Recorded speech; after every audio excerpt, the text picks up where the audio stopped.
Magandang gabi mga kaibigan. Ako si #WalkWithLan at maligayang pagdating sa ating YouTube channel kung saan hinimay natin ang mga isyong bumubulabog sa ating bayan na may talino, katatawanan at konting kagat. Ngayong gabi, pag-usapan natin ang mainit na labanan sa Caloocan City para sa 2025 election. No? Sa isang banda, ang matagal ng kampon ng politika noon, si Mayor Along Malapitan, sa kabilang banda, ang dating senador at ngayon nangangarap ng bagong Caloocan, si Antonio Sani Trillanes IV. No? Ano kaya ang mangyayari kapag ang isang dating sundalo ay hinamon ng isang political dynasty? Tara, simulan na natin. Pero bago tayo magsimula,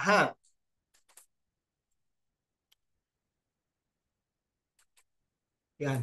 Bago tayo magsimula, sa isang matang yan. Pero bago tayo magsimula, i-click mo na yung subscribe button i-like ang video at i-comment ang iyong opinion sa labanang ito. Huwag kalimutang i-hit ang notification bell para updated ka sa bawat bagong episode natin. At kung gusto mong suportahan ang ating channel, talagang magkape na tayo, let's dive in.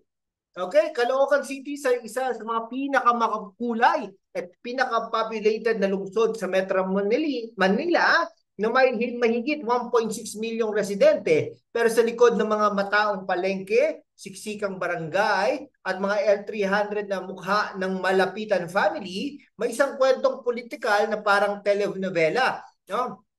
Yan, at ang bida ng telenovela ito, ang Pamilya Malapitan. Makinig ka Si Oscar Oca Malapitan, ang patriarch ay mayor ng Caloocan mula 2013 hanggang 2022. Bago yan, siya pa rin ang first district representative mula 2004 hanggang 2013 at vice or bago nito. Ngayon si Oca ay muling kongresista habang ang kanyang anak si Along Malapitan ang kasalukuyang mayor, no? Parang game of musical chairs, di ba? Kapag napagod si tatay, uupo si anak. Kapag napagod si anak, babalik si tatay. Dynasty. Hindi na kailangan sabihan yan, no? Sabihin yan. Dahil kitang-kita na sa mga tarpaulins sa bagong silang.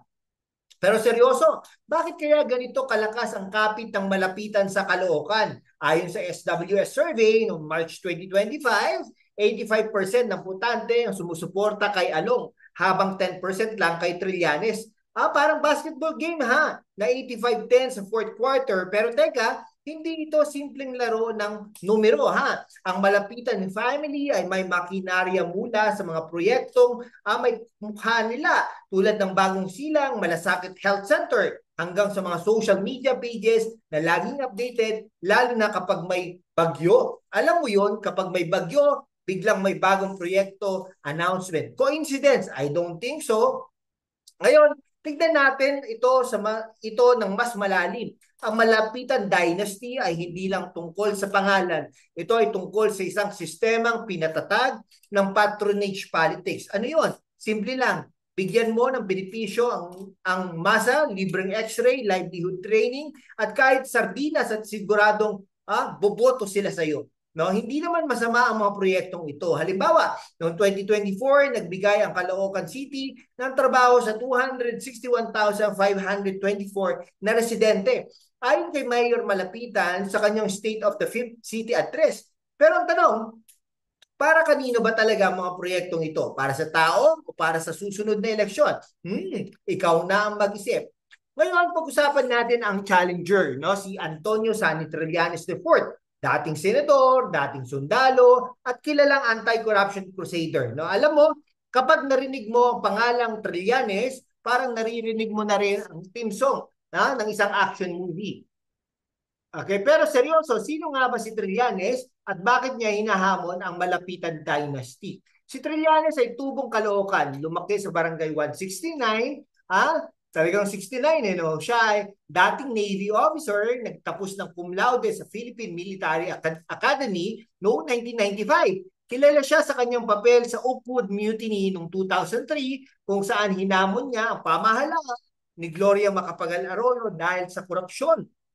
O mga kaibigan, si Trillanes ang tipo ng tao na kapag may nakitang mali, sasabihin niya kung niya kahit magmukhang kontrabida sa pelikula. Mula 2007 hanggang 2019, naging senador siya. At ngayon, gusto niyang maging mayor, no, ng Caloocan. Okay, ang pangako ni Trillanes, isang bagong Caloocan. Pero ano nga bang ibig sabihin nito? Ayon sa kanyang kampanya, kasama rito ang libreng bakuna at check-up para sa mga sanggol. 2,000 pesos monthly allowance para sa mga scholar ng University of Caloocan City. Scholarship para sa out-of-school youth, ha? At pagpapadali ng buwis sa mga negosyo. Mukhang maganda, di ba? Pero teka, paano niya ito gagawin kung ang kaban ng bayan ay nasa kamay ng malapitan machinery? Parang sinusubukan magnakaw ng korona mula sa hari sa kanyang sariling kastilyo. Isang araw habang naglilibot si Trillanes sa palengke ng Kamarin, may isang nanay na lumapit sa kanya. Sabi ng nanay, Sunny, pagod na kami sa paulit-ulit na pangako. Gusto namin ng tunay na pagbabago. Ang sagot ng Trillanes, nandito na ang pagbabago, pero nasa kamay ninyo ang kapalaran ng Caloocan.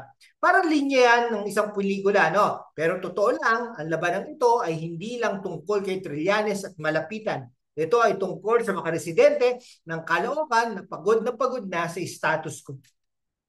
Pero heto ang tanong, kaya ba talaga ni Trillanes na baguhin ang Caloocan? Tignan natin ang mga hamon. Una, ang kanyang public image. Ayon sa SWS noong Pebrero 2025, negatibo ang rating ni Trillanes, net trust rating ni Trillanes sa negative 22, habang si Malapitan ay may 75%.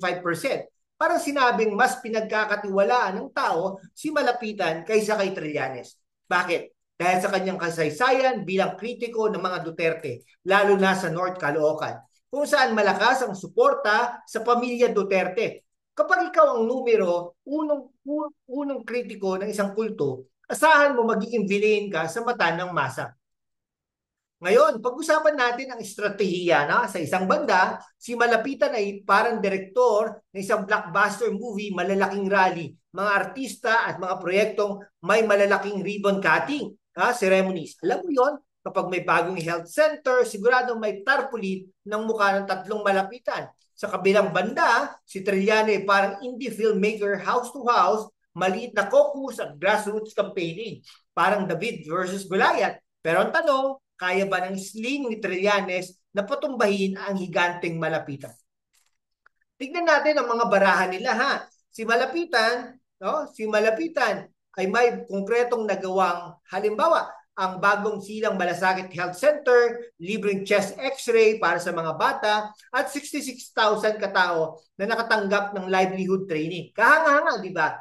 Pero ang Trillanes naman ay may pangako na tumutok sa mga hinintay natin. Libreng edukasyon, mas madaling buwis, at anti-corruption. Pero heto ang problema. Paano mo ipapakita ang anti-corruption sa isang tarpaulin? Mahirap yan. Alam mo, kung ako ang campaign manager ni Trillanes, gagawin kong siyang meme lord, no? Isang meme na nagsasabi kapag si Malapitan ang mayor, libre ang x-ray. Kapag si Trillanes, libre ang Caloocan mula sa dynasty. Pero seryoso, ang labanang ito ay tungkol sa perception, ha? Si Malapitan ay kilala bilang aksyon at malasakit, habang si Trillanes ay parang labanan ng corruption. Sino ang mananalo? Anong mas magandang hashtag? Ngayon pakinggan natin, ang tunay na boses ng Caloocan. Ano nga bang sentimiento ng mga residente? No? Kailangan natin ng bagong leader pero kilala natin ang malapitan. Si Trillanes magandang plano pero mahirap labanan ang malapitan. Kita mo, yun ang Caloocan, mahati-hati, may mga gustong-gustong status quo at sa mga mangangarap ng pagbabago. Pero ang malaking balakid, political machinery ng malapitan. Okay? Maraming visible projects sa malapitan na may mukha nila. Kahit sa Reddit, napapansin ang mga proyektong ito mula sa sports complex hanggang sa mga L300 na may mukha ang malapitan. Parang si Along ang superhero ng Caloocan, pero ang tanong, superhero ba talaga o trapo na may magandang PR? Sa isang mas malalim na perspektibo, ang labanang ito ay sumasailalim sa isang mas malaking issue sa Pilipinas, ang labanang political dynasties laban sa mga reformists. Ayon sa isang pag-aaral ng Ateneo School of Government, 70% ng mga lokal na pamahalaan sa Pilipinas ay kontrolado ng political dynasties.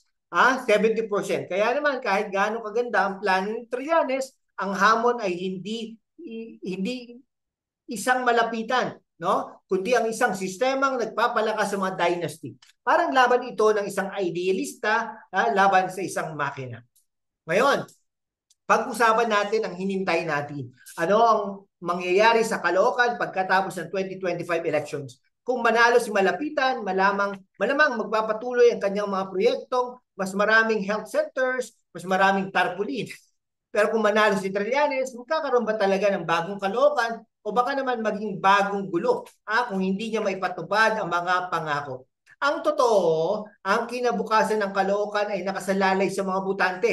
Pero paano magdidesisyon ang mga taga-Caloocan kung ang impormasyon ay kontrolado ng makinarya? Halimbawa, sa North Caloocan, malakas ang suporta sa Malapitan dahil sa mga visible projects. Pero sa South Caloocan, may mga hinintay na pagbabago dahil sa kompetisyon ng iba-ibang pamilya tulad ng Asistio at Echeverry.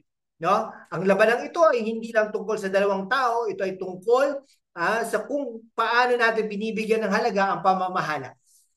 Alam mo, kung ang butante ng Caloocan, baka tanungin ko, sino ang mas magandang plano para ayusin ang traffic sa Camarin? Kasi mga kaibigan, kahit sino ang manalo, kung hindi maayos ang traffic, wala rin. Mga kaibigan, ngayong nalaman na natin ang kwento ng labanang ito. Oras na para sa hamon. No? Ikaw magdidesisyon o nagdesisyon na kung sino ang magiging mayor ng Caloocan. Si Malapitan ba na may napatunayang track record pero bahagi ng isang dynasty? O si Trillanes na nangangako ng pagbabago pero nahihirapan sa public perception? Ang kapangyarihan ay nasa kamay mo. Kaya naman mga kaibigan, i-like mo na yung video na ito, i-share sa mga kaibigan mo sa Caloocan at i-comment ang iyong opinion. Team Malapitan o Team Trillanes? Huwag kalimutan mag-subscribe at i-hit ang notification bell para sa mas maraming ganitong content. At kung gusto mong talakayin natin ang ibang labanan sa 2025 election, sabihin mo lang sa comment section. Salamat sa panonood mga kaibigan. Ang Caloocan ay isang lungsod na puno ng potensyal at ang 2025 elections ay magpapakita kung anong direksyon ang tatahakin natin. Ako si #WalkWithLan at ito ang ating channel, no, kung saan ang katotohanan ay laging may kasamang ngiti. Hanggang sa susunod, mag-ingat kayo at huwag kalimutang bumoto ng may puso at isip. Paalam.